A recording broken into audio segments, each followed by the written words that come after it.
Good morning, it's Thursday, and on Thursdays we have a future focus as we've been setting goals for our church, trying to understand God's will going forward.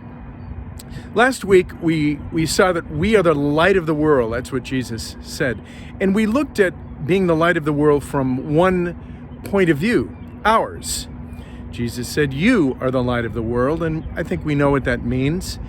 It means that we shed the light of Jesus into the lives of those around us. But what about the other point of view? What about those in our lives who don't go to church, who don't share our faith? What does it mean to them that we be the light of the world? What does that mean to them? There is a company called Mission Insight, which provides detailed information based on surveys. And we just received an extensive report from them about the people in our community within a 10-mile radius of our church. A lot of information, but some of it very, very interesting about what people think of God, about Jesus, about the church, and specifically, and especially, why people don't go to church. There are two prominent reasons why people don't go to church, according to this survey. First, they don't feel welcome. And then second, they don't feel like the church cares about their needs. Very interesting. It makes me think of that old saying that people don't care how much you know until they know how much you care. Now, how does that translate into being the light of the world? What does it mean to them that you are the light of the world? Well, it means that they want to feel welcome in your home, in your neighborhood, and in your church. And it means that they want you to care about the practical things in their lives that they're concerned about, their needs, their felt needs.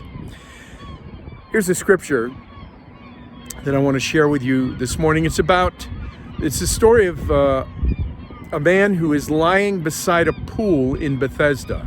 There's a pool, and the people falsely believed that every once in a while a spirit would come down and stir the waters, and as soon as anybody went into the water, when it was stirred, they would be healed.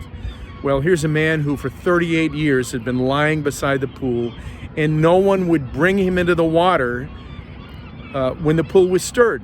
And so Jesus comes, and amidst the crowd that is gathered there, he sees the man who has been paralyzed for 38 years. Amidst the crowd, he singles him out. He goes over to him, and rather than preach to him about who he was, about being the Son of God, the man didn't know who Jesus was. He was just a man. Jesus came up to him and asked him, "Do you want to be healed?" And he said, "I have no one to put me into the pool when the water is stirred." And so Jesus put his hand on him, healed him. He got up, started to walk. He still didn't know who Jesus was, and he went around telling everybody about this man who healed him. He would later learn that he was Jesus, the Messiah, the Son of God.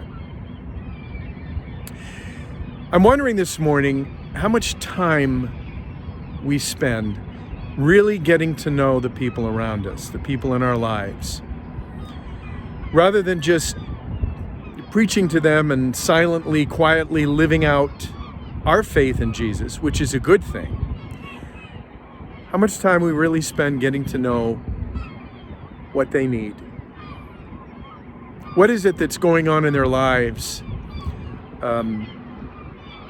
What kinds of practical help do they need? There'll be plenty of time to talk to them about Jesus. Maybe you already have. But what they need right now is to feel welcome, to be loved, to feel welcome in your home, in the church. And then they want to know that you really care about the things that they care about. There'll be plenty of time to talk to them about Jesus. But what they really need is for you to show them the love of Jesus. So there's a challenge for you.